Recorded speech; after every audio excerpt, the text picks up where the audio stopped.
ప్రభువా, నా పెదవులను నా హృదయమును శుద్ధి చేయుము.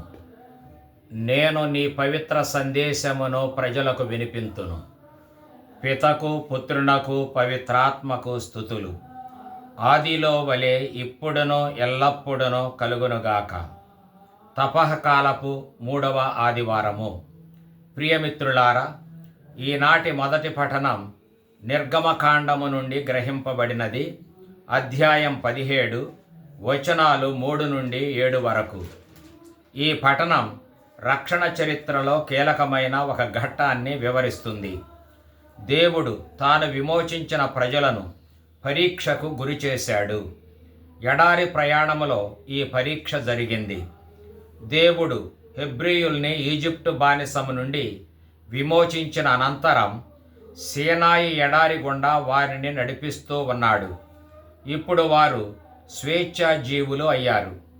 గతంలో లాగానే వారు వీరోచితమైన సంచార జీవితాన్ని స్వేచ్ఛగా జీవించే అవకాశం వారికి దేవుడు మరలా దయచేశాడు.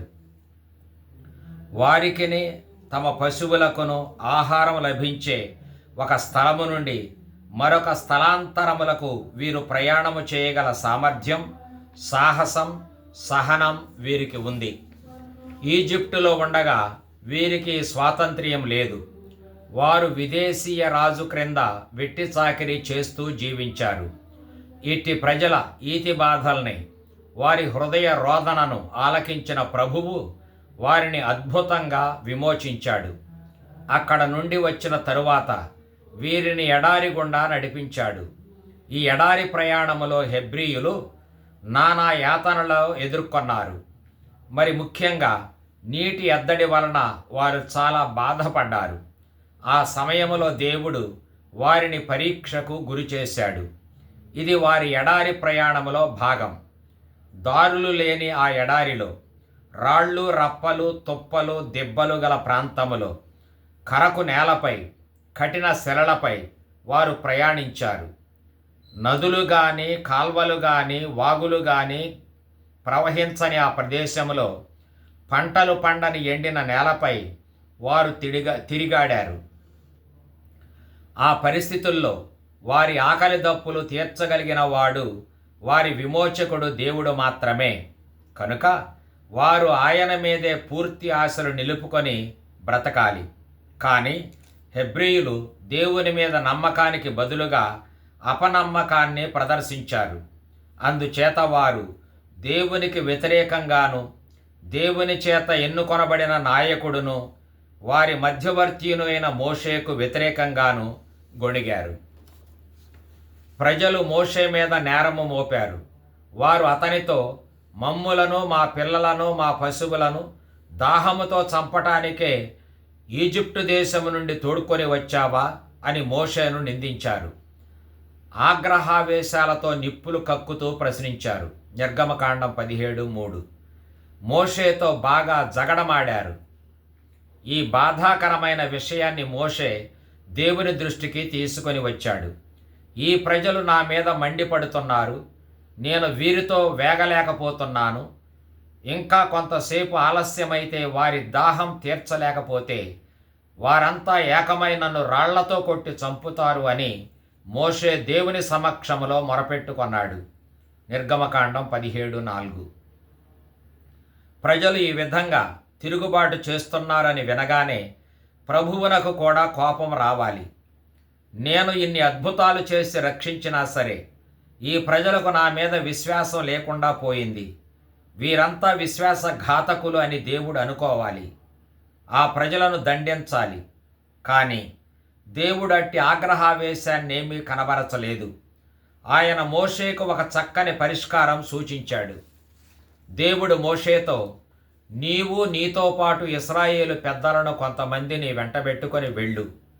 నీవు నదిని కొట్టిన కర్రను చేతపట్టుకొని వెళ్ళుము.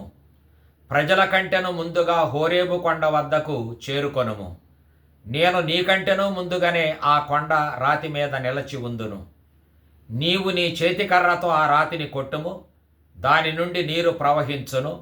వారంతా త్రాగుటకు నీరు సరిపోవును అని తెలియజేశాడు. నిర్గమకాండం 5-6 వరకు. మోషే ప్రభుని ఆదేశం ప్రకారమే చేయగా చల్లని మంచినీరు రాతి నుండి ప్రవహించాయి. ఇది పూర్తి సన్నివేశం. అయితే ఈ సన్నివేశము నుండి ఇశ్రాయేలీయులు నేర్చుకొనిన గుణపాఠాలు రెండు.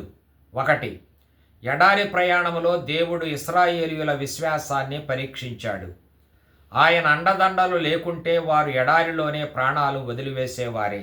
కానీ వారు ఎడారిలో ఆకలి దప్పులతో అల్లాడిపోతున్న వేళ దేవుడు వారిని కనికరముతో ఆదరించాడు. వారు ఎన్ని విధాలుగా గొణగినా, మోషేను ఎంతగా విమర్శించినా, తిరుగుబాటు చేసినా దేవుడు మాత్రం ప్రజలను క్షమిస్తూనే ఉన్నాడు. వారిని దయతో కాపాడుతూనే ఉన్నాడు. వారిని రక్షిస్తాను అని ఆయన చేసిన వాగ్దానాలను నెరవేరుస్తూనే ఉన్నాడు. ఈ విధంగా ఇశ్రాయేలీయులు దేవుని వలననే బ్రతికిపోతున్నామనే సత్యాన్ని అర్థం చేసుకున్నది ఆ ఎడారి ప్రయాణంలోనే. ఆ ఎడారి ప్రయాణమే వారికి దైవానుభూతిని కలిగించింది. ఉదాహరణకు నిర్గమకాండం 15వ అధ్యాయం 25వ వచనంలో ఇట్లు ఉన్నది: ఆ అడవిలో త్రాగుటకు నీరు దొరకట లేదు, మేమేమి త్రాగాలి అని ఇశ్రాయేలీయులు మోషేను ప్రశ్నించారు. అప్పుడు మోషే ప్రభువునకు మొరపెట్టాడు. ప్రభువు అతనికి ఒక కొయ్యను చూపాడు. మోషే దానిని నీటిలో వేయగా చేదు పుట్టగా ఉన్న నీరు తీయగా మారిపోయింది. ఇలాంటి గుర్తులు ఇస్తూ దేవుడు ప్రజలను ఎడారి గుండా ఆదుకుంటూ నడిపిస్తూ వారి ప్రాణాలు కాపాడుతూ వచ్చాడు. ఈ విధంగా ఆయన తప్ప వారిని రక్షించిన దేవుడంటూ మరొకడు లేడు అని అంటూ ప్రకటిస్తూ వచ్చాడు. అయినా ప్రజలు గొణుగుతూనే వచ్చారు.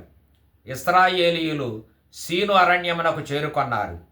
ఆ అడవిలో ఇశ్రాయేలీయులంతా ఏకమై మోషే అహరోనుల మీద నింద వేస్తూ, ఈ ఎడారిలో ఈ సమాజమునెల్లా ఆకలిచే మలమల మార్చి చంపుటకు కాబోలు మీరు ఇద్దరు మమ్ములను ఈజిప్టు నుండి తోడుకొని వచ్చారు అని నేరారోపణ చేశారు. నిర్గమకాండం 16:6. దేవుడు అన్ని వేళలా వారిని ఆదుకుంటూ ఉంటున్నా సరే ఇశ్రాయేలీయులు చిన్న అవకాశం చిక్కినప్పుడల్లా విమర్శిస్తూనే ఉన్నారు. వాళ్ల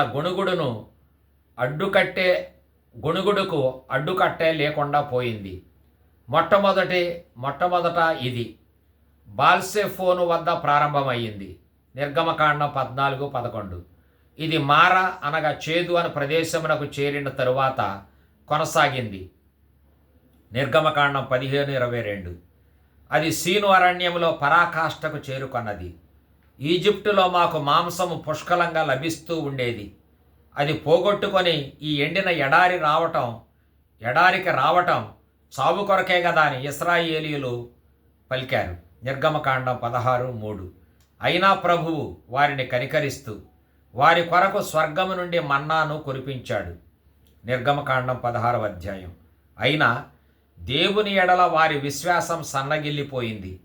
నీరు దొరకటం లేదని వారు మోషేపై గొణిగారు. అందువలన ఈ ప్రదేశమునకు మాస్సా, మెరీబా అని పేర్లు వచ్చాయి. మాస్సా అంటే పరీక్షా స్థలం, మెరీబా అంటే తిరుగుబాటు చేసిన తావు అని అర్థం. ఇశ్రాయేలీయుల ఈ నిర్గమనం నేర్పే పాఠాలు ఏమిటో ఇప్పుడు పరిశీలించుదాం. 1. ఇశ్రాయేలీయులు ఎడారి ప్రయాణములో గొణుగుడు, సడుగుడు, ఫిర్యాదులు చేయటం వలన వారిలో దేవుని యందు నిజమైన విశ్వాసం లేదని తెలుస్తుంది. వారు దేవునిపై ఆధారపడటం మానుకొని సృష్టి వస్తు వ్యామోహం మీద మోజు చూపించారు. దానిపైనే ఆధారపడ్డారు. వారి సమస్యలకు పరిష్కారాన్ని దేవునికి వెలుపల కనుగొనాలని వారు ప్రయత్నించారు. ఈ కారణం చేతనే దేవుని ఆజ్ఞలను వారు అలక్ష్యం చేశారు. వారు తలబిరుసుతనముతో వ్యవహరించారు. తమ విమోచకుడైన ప్రభువును వారు నిండు హృదయంతో పూజించలేదు. వారితోనే ఉంటూ దేవుడు కనబరచే అద్భుత కార్యాలను వారు గుర్తించలేదు. వారు అనుక్షణం జగడాలాడుతూ అసలు ప్రభువు మనతో పాటు ఉన్నాడా లేడా అనే సంశయాన్ని లేవనెత్తారు. వారే దేవుణ్ణి పరీక్షించారు. నిర్గమకాండం 17:7. ఇలాంటి మనస్తత్వంతోనే వారు దేవుడు తాను చేసిన ప్రమాణాలను నిలబెట్టుకోవటం లేదేంటి, ఇంకెప్పుడు నెరవేరుస్తాడు అని అసహనాన్ని కూడా ప్రదర్శించారు. దేవుని శక్తిని, ఆయన మంచితనాన్ని శంకించారు. దేవుడు ఎన్నిక చేసిన మోషే యొక్క నాయకత్వాన్ని, మధ్యవర్తిత్వాన్ని నిరసించారు. అతని మీద నేరం మోపారు. 2. వీరి గొణుగుడు సణుగుడును ఆలకించి దేవుడు వారిపై కోపపడి ఆగ్రహించాడు. విశ్వసనీయుడైన దేవుడు ఇశ్రాయేలీయుల అవిశ్వాసమును ఖండించాడు. అతని పవిత్ర ప్రేమ వారి పాపపు క్రియలను సహించలేకపోయింది. వారి అవిధేయతను ప్రేమగల ఆయన హృదయం భరించలేకపోయింది. తన ఎన్నిక ప్రజలు తిరుగుబాటుతనాన్ని చూచి దేవుని ప్రేమ వ్యధకు గురి అయింది. 3వ అంశం, ఇశ్రాయేలీయులు గొడుగుకొంటూ తిరుగుబాటు చేస్తూ దేవుని ఆజ్ఞలను అలక్ష్యం చేస్తూ దేవునికి కోపం రప్పిస్తూ ఉంటే మోషే మధ్యవర్తిగా ఉంటూ వారి తరపున దేవునికి మొరపెట్టాడు. వాళ్ళ చేతుల్లో తాను కూడా ప్రమాదానికి గురి అయ్యాడు. వారు మోషేను రాళ్లతో కొట్టి చంపడానికి సిద్ధపడ్డారు. అయినా మోషే దేవుని హృదయాన్ని ఎరిగినవాడు గనుక ప్రజల తరపున దేవునికి విజ్ఞాపనం చేశాడు. దేవుడు ప్రజలను శిక్షించటంలో కాక రక్షించటంలోని ఆనందిస్తాడని ఎరిగిన మోషే దేవుని క్షమ కొరకు ప్రార్థించాడు. తలబిరుసు మనుష్యులను కనికరించుమని దేవుణ్ణి అర్థించాడు. ఒకవేళ దేవుడు ప్రజల మొండితనానికి కోపించి శిక్షించినా అది వారి నాశనం కోరి చెయ్యడు అని అతడు నమ్మాడు. వారిని మార్చాలనే ఉద్దేశంతోనే దేవుడు అలా చేస్తాడు అనేది మోషే విశ్వాసం. పాపాత్ముల్లో హృదయ పరివర్తనం కలిగించటానికి మాత్రమే వారికి దేవుడు శిక్షిస్తాడు. ఈ శిక్ష రక్షణం కొరకే ఉద్దేశింపబడుతుంది. ప్రజల్ని తిరిగి తన ప్రేమ ఆలింగనములో చేర్చుకొనటానికే దేవుడు సర్వదా ప్రయత్నిస్తూ ఉంటాడు. తాను ఎన్నుకొన్న ప్రజలు తననుగాక వేరొకని దేవునిగా కొలిచే ఇశ్రాయేలు విమోచకుడైన దేవుడు సహించలేడు. మీకు నేను తప్ప మరొక దేవుడు లేడు. మీ దేవుడును ప్రభుడును అయిన నేను అసూయగలవాడను. నన్ను ద్వేషించు వారిని నేను దండింతును. నన్ను ప్రేమించి నా నియమములను పాటించు వారిని నేను తరతరాల వరకు కరుణింతునని ప్రభువు పలికాడు. నిర్గమకాండం 25:34-14. కావున అన్య దైవములను ఇశ్రాయేలీయులు ఆరాధింపరాదు. వారు నమ్ముకొనిన ప్రభువు పేరు అసూయపరుడైన దేవుడు. నిర్గమకాండం 34:14. ఇక 4వ అంశం, ఇశ్రాయేలీయులు ప్రభువు నెత్తికి చుట్టిన నేరములన్నీ ఆలకించాడు. ఇశ్రాయేలీయుల సణుగుడు విన్నాడు. మరలా ఆయన వారిపై దయ చూపాడు. మోషేను కూడా ప్రోత్సహించాడు. ధైర్యంగాను దృఢంగాను నాయకత్వాన్ని నిర్వహించుమని తెలియజేశాడు. ఆయనతో పాటు కొంతమంది పెద్దలను తీసుకొని పోయి వారి కన్నుల ఎదుటనే హోరేబు వద్ద తన చేతికర్రతో రాతిని కొట్టుమన్నాడు. అప్పుడు ఆ రాతి నుండి నీళ్లు అద్భుతంగా ఉబికి రాగా ప్రజలు నీటిని త్రాగి సంతృప్తి చెందుతారు. దీనికంతటకు ఇశ్రాయేలు పెద్దలు ప్రత్యక్ష సాక్షులు. ఇక్కడ మోషే వాడిన చేతికర్ర అధికారమునకును అద్భుత శక్తికిని చిహ్నముగా ఉన్నది. ఈజిప్టు నుండి ఇశ్రాయేలీయులను విమోచించటానికి వెళ్ళినప్పటి నుంచి ఆ కర్రకు ఆ శక్తి ఉన్నది. నిర్గమకాండం 17:5. సంఖ్యాకాండం ప్రకారం మోషే ప్రజలపై ఆగ్రహంతో తన చేతికర్రతో రాతిని ఒక్కసారి కాక 2 సార్లు కొట్టినందుకు దేవుడు మోషేను శిక్షించాడు. అంతేకాక దేవుని మాట యందు సంపూర్ణ నమ్మకం లేకుండా 2 సార్లు కొట్టడం వలన మోషేలో దేవుడు తప్పుపట్టాడు. ఇక 5వ అంశం, తరువాతి కాలంలో ఎడారిలోని బండరాయి దేవుని సాన్నిధ్యానికి సంకేతంగా నిలిచింది. ప్రజలకు అది రక్షణ చిహ్నంగా ఉంది. యోధ రబ్బయిల సంప్రదాయంలో ఆ రాయి రక్షణ కల్పిస్తూ ఇశ్రాయేలీయులతో పాటే ఉందని తెలుస్తుంది. పునీత పౌలు ఈ హీబ్రూ సంప్రదాయాన్ని మరింతగా హెచ్చించి దీనిని క్రీస్తునకు అన్వయించాడు. ఆ జీవజలముల శిల యేసుక్రీస్తేనని అతడు వర్ణించాడు. సహోదరులారా, అందరూ ఆధ్యాత్మికమగు ఒకే పానీయమును త్రాగిరి, ఏలైన వారు తమతో పాటు వెడలిన ఆధ్యాత్మిక శిల నుండి దాహమును తీర్చుకొనిరి, ఆ శిల క్రీస్తే అని ప్రకటించాడు పౌలు. కొరింథీయులకు రాసిన 1 లేఖ 10:4. ఆనాటి నుండి ఉనికిలో ఉన్న క్రీస్తు పూర్వకాలములోను ప్రస్తుత కాలములోను దైవ ప్రజల పాటే ఉన్నాడు. వారి బాగోగులు చూచుకుంటూ ఉన్నాడు.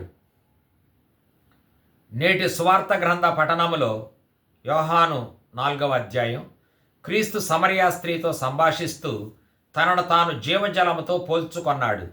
జీవజలం ఇవ్వగల శిలతో తనను తాను పోల్చుకొన్నాడు.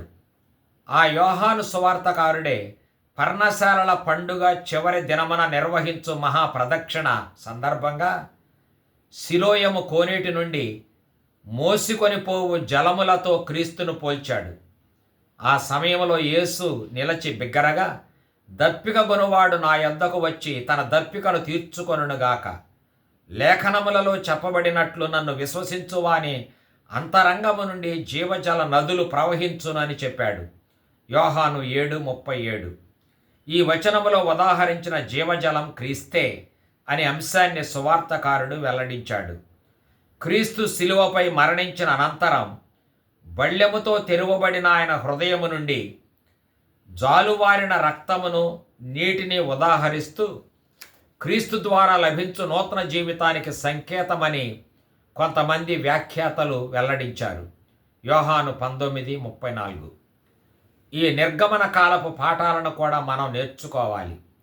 తల్లి శ్రీసభ ఈరోజు మనలను ఆహ్వానిస్తూ ఉంది. ఈనాటి 95వ భక్తి కీర్తన ప్రతి యూదుడు అనుదినం ఉపయోగించిన దైనందిన ప్రార్థనా గీతం. రండి ఉత్సాహించి పాడుదమనే పాట ఈ 95వ కీర్తనే. ప్రతి క్రైస్తవ మత గురువు, మఠకన్యలు, బ్రదర్లు తమ రోజువారీ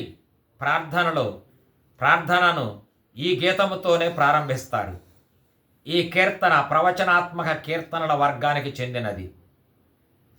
ప్రవక్త అయిన కీర్తనకారుడు యెరూషలేము దేవాలయంలో ఆరాధనకు గుమికూడిన భక్తులకు సందేశం చెబుతూ ఉన్నాడు.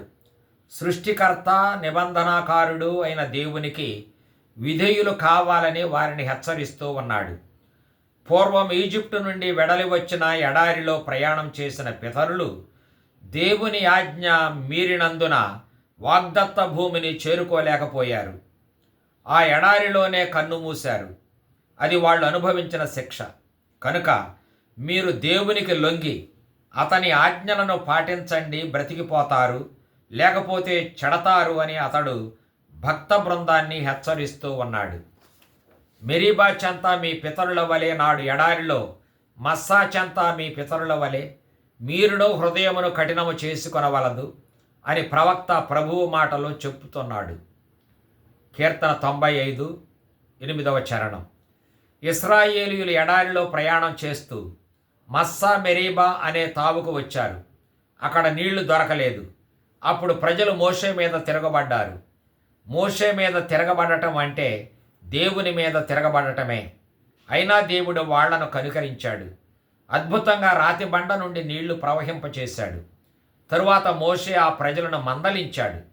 మీరు ప్రభువుతో జగడమాడకూడదు, అతని పరీక్షకు గురి చేయకూడదు అని ప్రజలను హెచ్చరించాడు. మెరీబా అంటే జగడం, మస్సా అంటే పరీక్ష.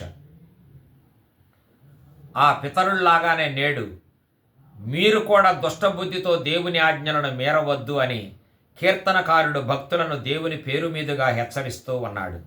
ఇది తపఃకాలపు హెచ్చరిక. ఈరోజు ప్రతిరోజు దేవుని పేరిట ఆయన ప్రవక్తలైన బోధకులు మనకు వినిపించే హెచ్చరికలు ఇవే. ఈ తపోదినాలలో మనం ఆలకించవలసిన స్వరం కూడా ఇదే. అన్ని రోజుల్లాగానే ఈ తపోదినాలను మనం వ్యర్థం చేయకూడదు. నేటి ప్రత్యుత్తర కీర్తన ప్రబోధిస్తున్నట్లు నేడు మనము ప్రభుని మాట వింటే ఎంత బాగుంటుంది. కీర్తన 95:7. ఇప్పుడు నేటి సువిశేష పఠనాన్ని పరిశీలించుదాం. యేసుక్రీస్తు తన శిష్యులతో పాటు కాలినడకన చాలా దూరం ప్రయాణం చేసి వచ్చాడు. సమరియా ప్రాంతంలోని సికారు అనే పట్టణానికి చేరుకొన్నాడు. ప్రయాణపు బడలిక వలన యాకోబు బావి వద్ద కూర్చున్నాడు. సేద తీర్చుకుంటున్నాడు. ఇంతలో ఒక సమరియా స్త్రీ నీటి కొరకు అక్కడకు వచ్చినది. యేసు ఆమెతో, నాకు త్రాగటానికి కొంచెం నీరు ఇవ్వుము అని అడిగాడు. అప్పుడు ఆ స్త్రీ, నీవు యూదుడవు, నేను సమరియా స్త్రీని, యూదులకును పరిసయ్యులకును సమరయులకును పొసగదు కదా, అలాంటప్పుడు నన్నెందుకు నీరు అడుగుతున్నావు అని చిలిపిగా ప్రశ్నించింది. అందుకు యేసు, త్రాగుటకు నీరు ఇమ్ము అని నిన్ను అడుగుచున్న నేనెవరినో నీకు తెలిసి ఉంటే నీవే నన్ను నీరు ఇవ్వమని అడిగి ఉండేదానవు అన్నాడు. అప్పుడు నేను నీకు జలములను ఇచ్చి ఉండి జీవజలములను ఇచ్చి ఉండేవాడను అని అన్నాడు. అనగా గలగలపారు సెలయేటి స్వచ్ఛమైన నీరు ఇస్తాను అన్నాడు. అప్పుడు ఆ స్త్రీ, అయ్యా, ఈ బావి లోతైనది, నీరు చేదటానికి నీ వద్ద ఏమీ లేదు, జీవజలమును నీవు నాకు ఎలా ఇస్తావు అని అడిగింది. యేసు ఆమెతో, ఈ బావి నీటిని త్రాగువాడు మరలా దప్పిక కొంటాడు, కానీ నేను ఇచ్చే నీటిని త్రాగువాడు ఎన్నటికి నేను దప్పిక కొనడు. నేను ఇచ్చు నీరు నీకు నిత్య జీవమును వసగును అని అన్నాడు. ఇక్కడ నిత్య జీవమునిచ్చే నీరు పవిత్రాత్మయే. అప్పుడు ఆమె, ఇక్కడ క్రీస్తు ఆమెలో పవిత్రాత్మను ప్రవేశపెడుతున్నాడు అని మనం అర్థం చేసుకోవాలి. అయ్యా, నేను మరలా దప్పిక కొనకుండానట్లు, నీటి కొరకు పదే పదే ఇక్కడికి రాకుండానట్లు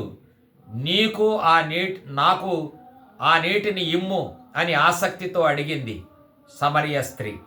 అయితే జీవజలాన్ని పొందే ముందు ఆమె హృదయ శుద్ధిని పొందాలి. అందువలన యేసు ఆమెతో, నీవు పోయి నీ భర్తను తీసుకొని రమ్ము అని అన్నాడు. అందుకు ఆమె, నాకు భర్త లేడు అని బదులు పలికింది. ఇంత మాట ఎందుకన్నాడు ప్రభువు? ఆమె శారీరక వ్యామోహాల్లో పడి హృదయములోని దైవ ప్రేరణను గుర్తించటం లేదు. కనుకనే యేసు ఆమె అంతరాత్మను ఇట్లు మేల్కొల్పాడు. అవును, నీకు భర్త లేని మాట వాస్తవమే. ఇప్పటికే నీకు వరుసగా పలువురు పురుషులతో సంబంధం ఉంది, 5గురిని కట్టుకొని ఉన్నావు. ఇప్పుడు నీతో ఉన్నవాడు నీ భర్త కాడు. నీవు యథార్థమే చెప్పితివి అని అన్నాడు.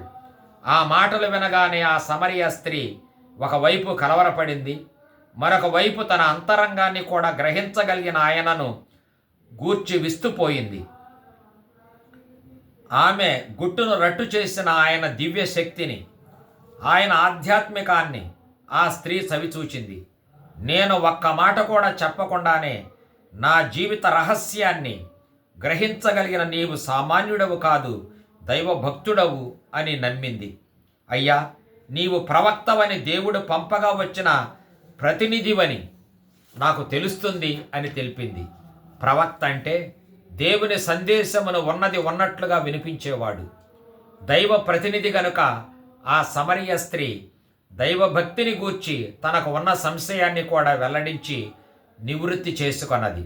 క్రీస్తు ఆమెతో, దేవుణ్ణి ఏ పర్వతం మీద ఆరాధిస్తున్నది ప్రధానం కాదు, కానీ దేవునికి నిజమైన ఆరాధన ఆత్మయందును సత్యమందును నిర్వహించాలి అని చెప్పాడు.